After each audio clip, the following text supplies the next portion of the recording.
Hello दोस्तों, जय श्री कृष्ण, जय श्री श्याम। कैसे आप लोग दोस्तों? आज की वीडियो में आपको बताने वाले हैं कि प्रभु श्री राम की पत्नी यानी कि माता सीता को कौवे ने क्यों मारी थी चोट। उसके बाद प्रभु श्री राम ने एक तिनके से बना दिया था राम बाण। दोस्तों देखते हैं फुल वीडियो। श्री राम की कथा जितनी दिव्य है उतनी ही अद्भुत भी। रामायण में ऐसे अनेक प्रसंग आते हैं जो न केवल भगवान की शक्ति को दर्शाते हैं बल्कि उनके धैर्य, करुणा और धर्म की मर्यादा को भी उजागर करते हैं। आज हम जिस प्रसंग की बात कर रहे हैं वह सीता माता के जीवन से जुड़ा है, जब एक साधारण सा कौवा कामुकता के वशीभूत होकर लक्ष्मण रेखा के भीतर माता सीता पर हमला करता है और फिर भगवान श्री राम उसे ऐसा दंड देते हैं जो आज भी एक उदाहरण के रूप में याद किया जाता है। यह घटना कब की है? यह कथा उस समय की है जब श्री राम, सीता और लक्ष्मण वनवास के दौरान चित्रकूट पर्वत पर निवास कर रहे थे। राम सीता सुखपूर्वक समय बिता रहे थे और भगवान श्री राम अक्सर वन में भ्रमण के लिए निकल जाते थे। उस समय सीता माता कुटिया में अकेली रहती थीं। कौवा कौन था? यह कौवा कोई साधारण पक्षी नहीं था।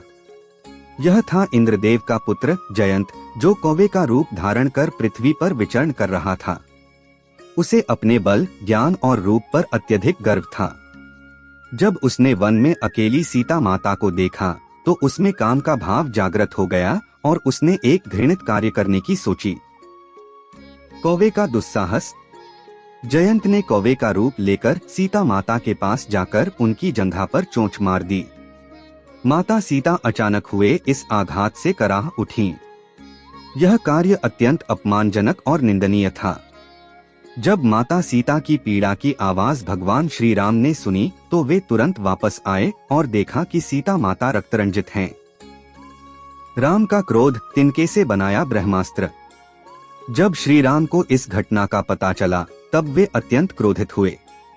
उन्होंने तत्काल एक तिनका उठाया और अपने तेज से उसे ब्रह्मास्त्र बना दिया। यह रामबाण अब जयंत को दंड देने के लिए तैयार था।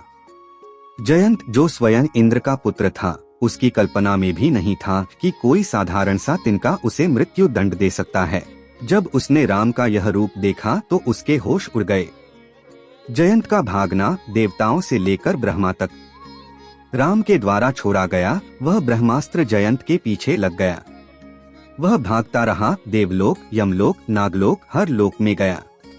उसने इंद्र, ब्रह्मा, शिव सभी देवताओं से प्रार्थना की कि वे उसकी रक्षा करें, लेकिन सबने कहा, जयंत, तूने पवित्र स्त्री पर हमला किया है, वह भी स्वयं भगवान विष्णु की अर्धांगिनी पर। हम तेरी सहायता नहीं कर सकते।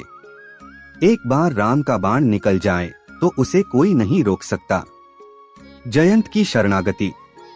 आखिर में थक हार कर, भयभीत और मृत्यु के सन्निकट जयंत भगवान श्री राम के चरणों में गिर पड़ा। उसने अपनी भूल की क्षमा मांगी। उसका शरीर घायल हो चुका था, आंखें लाल थीं, प्राण निकलने को थे। श्री राम का हृदय करुणा से भरा हुआ था। वे धर्म के ज्ञाता थे।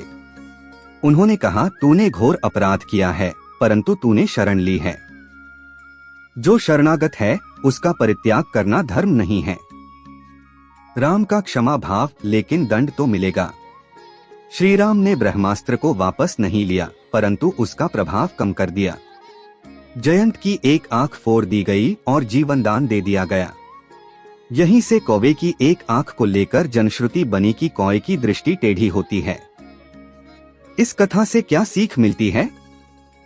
एक, पाप चाहे कितना भी छोटा क्यों न हो, उसका फल निश्चित होता है। 2, शरणागत की रक्षा धर्म है। यह श्री राम का आदर्श है। स्त्री पर किसी भी प्रकार का हमला या अपमान दंडनीय है, चाहे करने वाला कितना भी बड़ा या बलशाली क्यों न हो। तो दोस्तों कैसे लगी आपको हमारी वीडियो? अगर हमारी वीडियो अच्छी लगी चैनल को सब्सक्राइब करें, बेल आइकन का बटन दबाना ना भूलें।